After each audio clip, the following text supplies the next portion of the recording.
Okay sir, yes sir, good morning. आइए sir, next point, next question, chapter question number 25।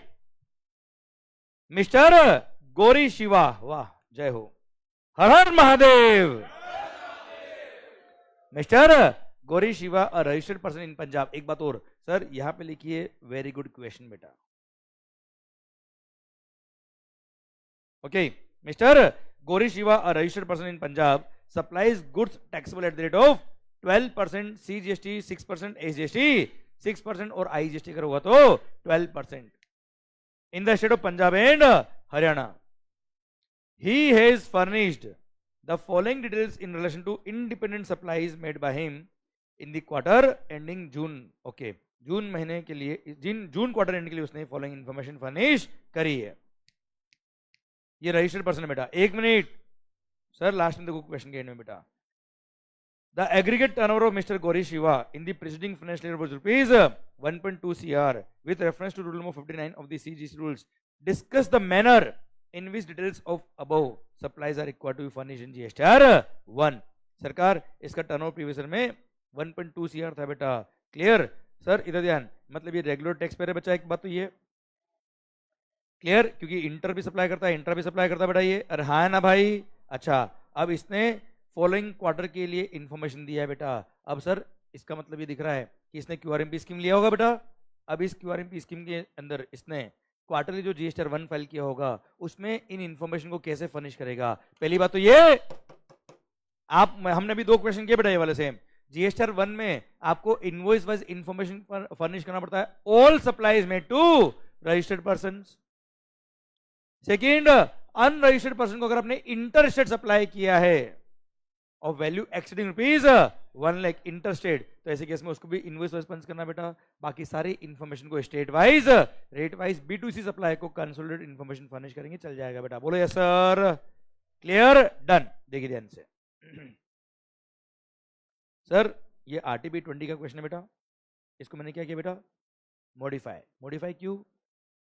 क्योंकि पहले 2.5 लाख की limit थी बेटा, अभी कितनी हो गई? 1 लाख की। तो मैंने क्वेश्चन भी मॉडिफाई किया और आंसर भी मॉडिफाई किया उस अकॉर्डिंग बेटा, सो दैट ये आपके लिए प्रॉपर रहे बेटा एग्जाम के लिए। ओके सर, सबसे पहली बात, एक मिनट, यहां पे दिया है रेसिपिएंट का डिटेल बेटा। वो कौन है? रजिस्टर्ड। एक काम करना बेटा, रजिस्टर्ड रजिस्टर्ड कौन कौन है एक बार टिक कर ले बेटा। Registered registered registered registered. आगे देखू नहीं बेटा मैं, क्यों नहीं देखू? इनका तो इनवॉइस वाइज इंफॉर्मेशन फर्निश करना पड़ेगा। तो आप लिखना क्या? Invoice wise information is required to be furnished in respect of following transaction. उसमें चारों लिख दो बेटा। अब देखो क्या, बाकी सब अनरजिस्टर्ड बेटा। इसमें से इंटरस्टेट एक्सीडिंग 1 लाख कौन सा है बेटा? देखो इंटरस्टेट कौन कौन सा बेटा? ये इंटरस्टेट है।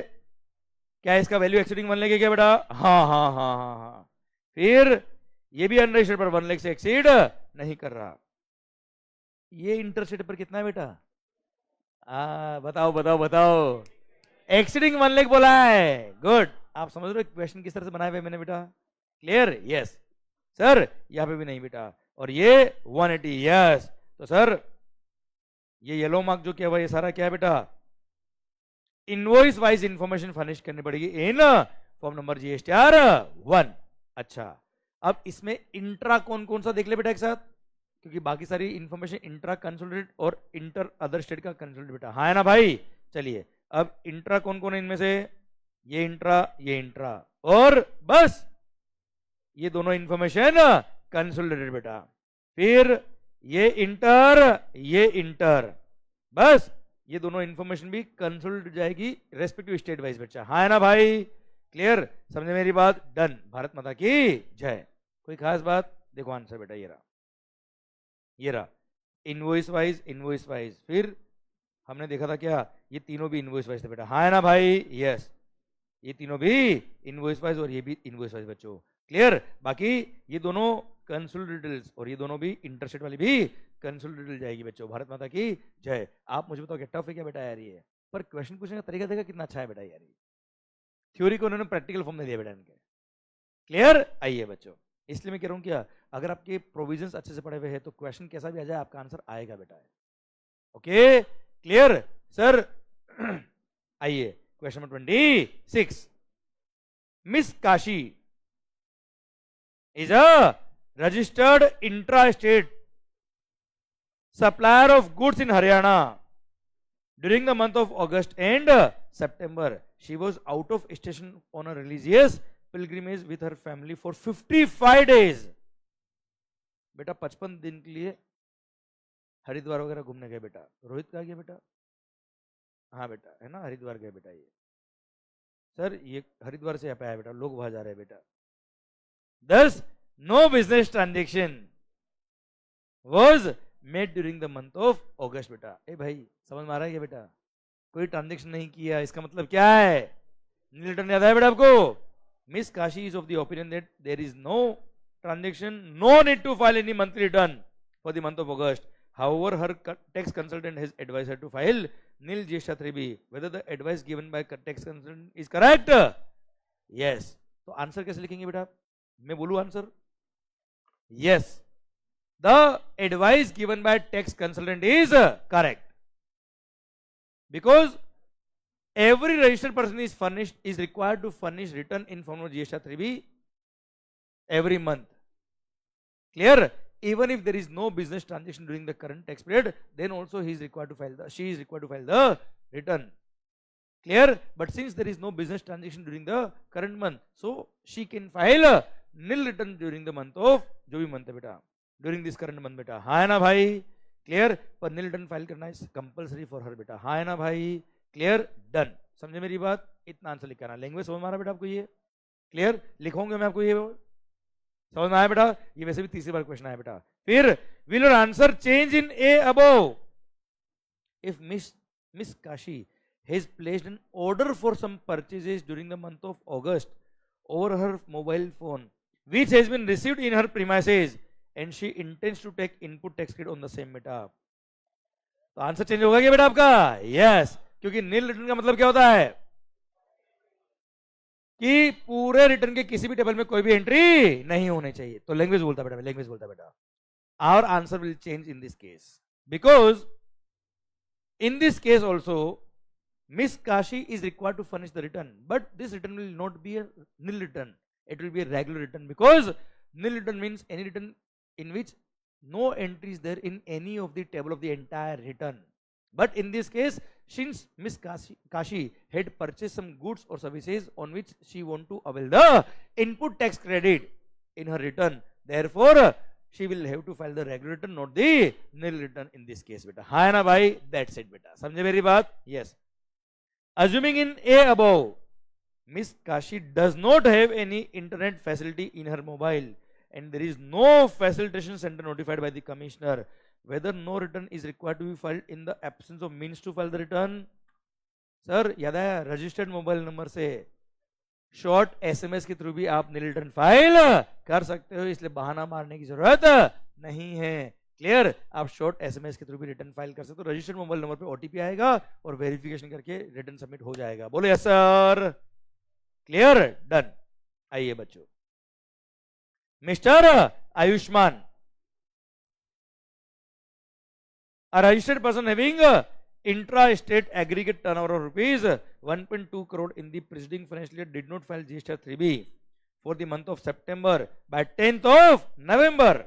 The amount of tax payable for the month of September is rupees 8 lakhs. All his supplies are intra-state supplies. Is there any late fee payable for the same? If yes, what is the amount of late fee payable? सुनो, पहली बात तो नील return नहीं है बेटा ये. दूसरी बात टर्नओवर 1.5 करोड़ उससे कम है बेटा. तो ऐसे केस में ₹25 per day subject to maximum ₹1000. याद आया बेटा आपको? क्लियर? ये सीजीएसटी का लेट फाइलिंग फी बेटा इसका. क्लियर? अब सर यहाँ पे सितंबर 21 का ड्यू डेट क्या होगा बेटा? सितंबर का due date of filing return 20 अक्टूबर. तो सर 21 अक्टूबर से बताइए 10 नवंबर तक बताइए भाई साहब नंबर ऑफ डेज कितने होते हैं बेटा? पहली बात तो 20 तारीख को काउंट नहीं करेंगे, 21 को काउंट करेंगे बेटा. तो अक्टूबर में 31 डेज होते बेटा. 31 में से 20 गए, कितने बचे? 11. ये तो हो गए अक्टूबर के. नवंबर के 10 दिन, 21 डेज इंटू कितना दिन? 25 रुपये पर डे बेटा. कितना होता है? 525. 525 और ₹1000. Which ever is lower? 525 is the late filing fee under CGST payable by Mr. Ayushman. बोलो यस सर. क्लियर? ये रहा बच्चा आपका आंसर. Clear sir? ये हो गया. इसने क्या लिखा है? CGST प्लस ACGST दोनों बेटा. हाँ है ना भाई? आप केवल ये लिख के आएंगे और साथ में ये लिख के आएंगे क्या? This is the late filing fee payable under CGST and equal late filing fee is payable under ACGST also. तो भी आंसर बिल्कुल परफेक्ट है, कोई तकलीफ वाली बात नहीं है. यस या नो? चलिए.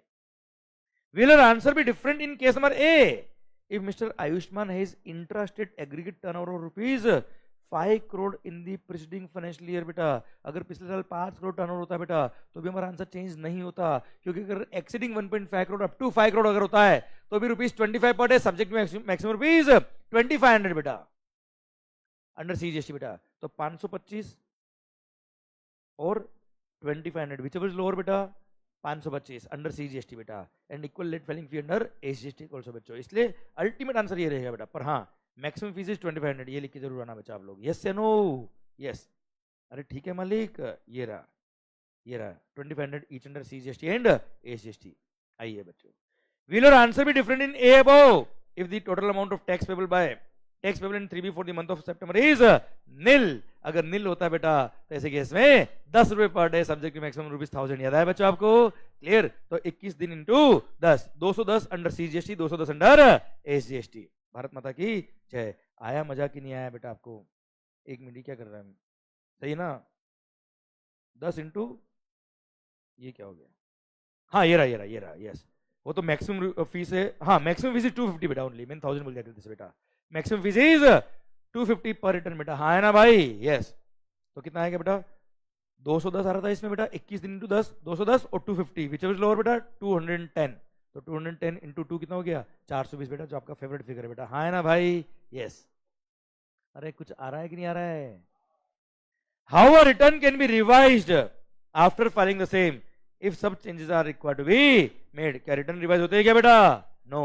The system under GST return filing does not allow to revise any of the return which is already filed beta, but subsequently if mistake or ये वापस repeat हो रहा है बेटा एक तरह से question. If any mistake or omission is found in any of the return, then subsequently it can be rectified in the month of return in the month in which this mistake was observed बेटा. हाँ है ना भाई? Clear? समझे मेरी बात? पर maximum time कितना बेटा? 30th November actual filing of annual return whichever is earlier. बोलो यस सर. हाँ देखो, अभी GSTR 1 की बात करूं मैं अगर आपसे, किसकी बात करूं बेटा आपसे?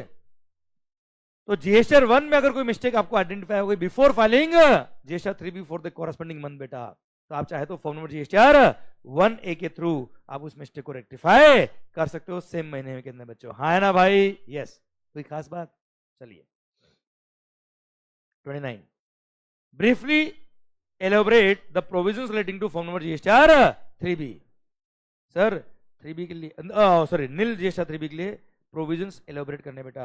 पहली बात तो ये, every registered person who is registered under GST is required to file return in form number GSTR 3B on monthly basis every month बेटा. बट हाउएवर, मैं लैंग्वेज बता रहा हूं बेटा आपको. However if there is no supply during a particular month या during a particular tax period, then there is no tax liability बेटा. Then in such case you can also furnish a nil return, but nil return file करना is mandatory beta. Clear? But a return will be considered as nil if there is no entry in any of the table of the entire return. Then it is called nil return and it can be filed through a short SMS also through your registered mobile number beta. हाँ है ना भाई? Clear? Done. कोई खास बात? चलिए. 30. Sangam Limited obtains registration for paying tax under section number 9 of the CGST. मतलब normal registration लिया बेटा इसने. He asked his tax manager to pay taxes on quarterly basis. Want to pay taxes on quarterly basis.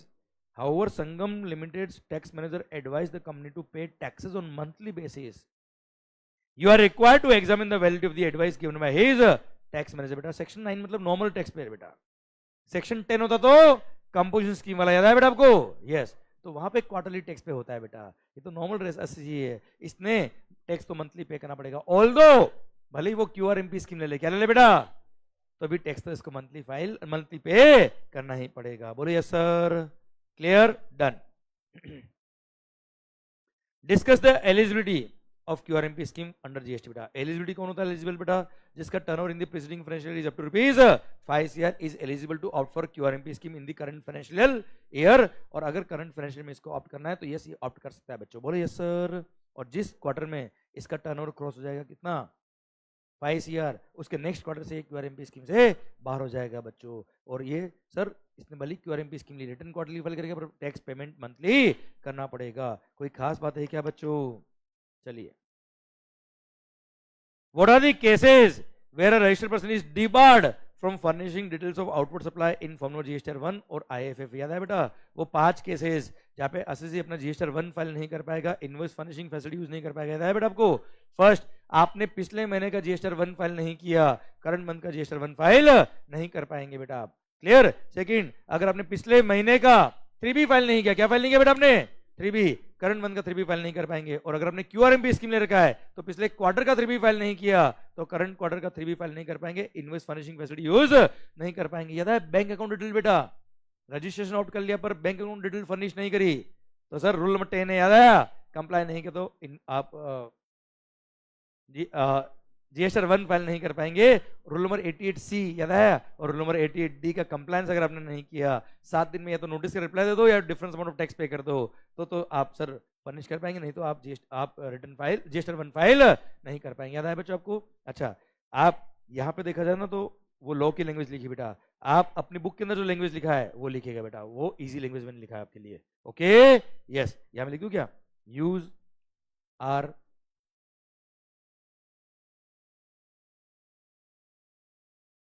Book language, ठीक है, वो easy way में लिखा है बेटा आपके लिए। Clear sir? That is easier. Okay, और कुछ लिखा हूं बेटा मैं?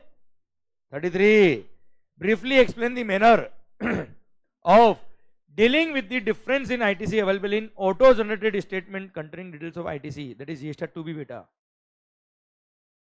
and that availed in the return मतलब 3B prescribed in rule number 88D of the CGS rule बेटा। सर रूल में 88D लिखना है कुल मिला के बेटा अपने को। 88D क्या बोलता है बेटा? सर अगर किसी असेसी ने GST 2B के अंदर जो क्रेडिट रिफ्लेक्ट हो रहा है, क्लियर, और उसके जो 3B में उसने क्रेडिट लिया है, सर दैट 3B का credit is higher than the credit which is getting reflected in GSTR 2B, तो सिस्टम जनरेटेड उसको एक नोटिस आ जाएगा। क्लियर? वो नोटिस बोलेगा क्या? अगले 7 डेज में या तो डिफरेंस अमाउंट ऑफ टैक्स आप पे करिए, नहीं तो रिप्लाई दीजिए। डिफरेंस अमाउंट ऑफ टैक्स पे करना विद इंटरेस्ट बेटा, या फिर आप रिप्लाई दीजिए। अगले 7 दिन में या तो आप डिफरेंस अमाउंट ऑफ टैक्स पे करेंगे अलोंग विद इंटरेस्ट, या फिर आप रिप्लाई देंगे। अगर रिप्लाई नहीं दिया तो सर आपके अगेंस्ट सेक्शन नंबर 73 और 74 का प्रोसीडिंग शुरू हो जाएगा बेटा। या रिप्लाई दिया but if it was not satisfactory तो ऐसे केस में भी सर आपके अगेंस्ट प्रोसीडिंग शुरू हो जाएगी अंडर सेक्शन 73 और 74। कोई खास बात है क्या बच्चों? डन। भारत माता की जय। आ रहा मजा बेटा आपको? क्लियर? आप देखिए बच्चों, सर सारे क्वेश्चन हमने कर लिए बेटा। आइए मल्टीपल चॉइस क्वेश्चन देख लेते हैं, फिर बात करेंगे बेटा। What is the due date for payment of tax for a normal tax payer? और नॉर्मल टैक्स पेयर के लिए ड्यू डेट क्या बेटा टैक्स पे करने की? 20th of the next month बेटा, मंथली बेसिस बेटा। हाँ है ना भाई? 20 of the subsequent month. B, C is the correct answer. The due date of filing final return is 3 months from the date of cancellation or order of cancellation, whichever is later. Good. C is the correct answer, beta. Third, Kaleem and Associates made an application for cancellation of registration in the month of September due to closure of its business. The application for cancellation of registration was approved with effect from 4th of September, बेटा. इसकी application approve हुई कब से? 4 सितंबर से बेटा. By the proper officer by passing an order for the same on 14 सितंबर बेटा. तो in the given case, sir आप मुझे बताओ फाइनल रिटर्न जो फाइल करना होता है कब से फाइल करना पड़ता है? जब रजिस्ट्रेशन कैंसिल हुआ है या ऑर्डर ऑफ कैंसिलेशन आया, whichever is later, वहां से 3 महीने बेटा. हाँ है ना? इसमें whichever is later कौन सा है बच्चा? 14 सितंबर. क्लियर? तो 3 महीने कब तक होंगे? 14 अक्टूबर, नवंबर, दिसंबर. तो सर 14 दिसंबर या उससे पहले पहले इसको क्या करना पड़ेगा? फाइनल रिटर्न फाइल करना पड़ेगा. इसी के साथ भारत माता की जय. और सर जिसे हारने का डर नहीं, जीत उसे दूर नहीं. क्लियर? मेरी बात समझिए बेटा. ये बातें करना बहुत आसान है, ये डायलॉग बाजी करना बहुत आसान है बेटा. क्लियर? पर सर असली डर कब पता दूर होता है? जब आपने सारे कॉन्सेप्ट अच्छे से पढ़े बेटा. समझे मेरी बात? क्लियर? तभी असली डर दूर होता है। ध्यान देना बच्चों, मैं कह रहा हूं ये हमने जो सारे क्वेश्चन किए, ऐसे 1000 क्वेश्चन कर लेना सर तो भी कम है बेटा, उससे कोई फर्क नहीं पड़ता है। सर अगर आपने हर टॉपिक को अच्छे से पढ़ा है तो सर क्वेश्चन तो केवल सैंपल क्वेश्चन है यार, ये कि इस तरह से क्वेश्चन कोई एग्जाम में पूछ सकता है, जरूर थोड़ी यही पूछेगा बेटा यार, समझे? इसलिए क्वेश्चन पे डिपेंड होकर पढ़ाई नहीं करने का बेटा, हमेशा पूरा चैप्टर शिद्दत से पढ़ो। फिर कुछ क्वेश्चन देख लेना चाहिए अपने को कि क्या किस तरह से क्वेश्चन पूछे जाते हैं, किस तरह से पूछ सकता था, कि आपको आइडिया रह जाए कि हाँ इस तरह से क्वेश्चन आ सकते हैं बेटा। इसलिए चैप्टर को अच्छे से पढ़ना, हर टॉपिक को शिद्दत से पढ़ना is very essential. I hope returns under GST समझ में आया बेटा आपको अच्छे से, आवाज नहीं आ रही हो? क्लियर? डन। इसी के साथ भारत माता की जय। और जितने भी आंसर हमने यहां पढ़े बेटा, क्लियर? प्लीज रिक्वेस्ट सर, कभी भी सर मेरा रिक्वेस्ट आपसे क्या है बेटा, सर अपने दिल को हमेशा समझाइए कि जिस तरह से हमने टॉपिक को पढ़े बेटा, सारे हमने हर टॉपिक को प्रैक्टिकली पढ़ा है बेटा। आपके दिल को ये मत बोलिए कि ये थ्योरी सब्जेक्ट है बेटा, अगर आप ऐसा बोलेंगे तो आप मगअप करने लग जाएंगे बेटा। क्लियर? अपने दिल को सोचिए और बोलिए कि सर ये तो प्रैक्टिकल सोचेंगे तो आंसर अपने आप आएंगे, and right the answers in your own language बच्चों। और एटलीस्ट मैं आपसे हर बार कहता हूं बेटा, हर लेक्चर में मैंने कहा है कि एटलीस्ट 5-6 क्वेश्चन हर चैप्टर के आप खुद लिख के आइए, सो दैट आपको पता पड़ेगा कहां आप मिस्टेक कर रहे हो बेटा। लैंग्वेज एग्जैक्ट मैच नहीं हो चल जाएगा, पर मैं बता रहा हूं सोच के आंसर लिखा तो मोर लेस सेम हो जाएगा बेटा। 1-2 क्वेश्चन आपको लगेगा अरे यार ये लैंग्वेज मैंने सही नहीं लिखी, तो उससे आपको खुद को करेक्टनेस आ जाएगी क्या सही होना चाहिए बेटा। क्लियर? पर मैंने सारे क्वेश्चन यहाँ आपको करा दिए, सो दैट आपका कॉन्फिडेंस बूस्ट हो जाएगी, जो आपने पढ़ा है वो सब कुछ आपको आता है बेटा।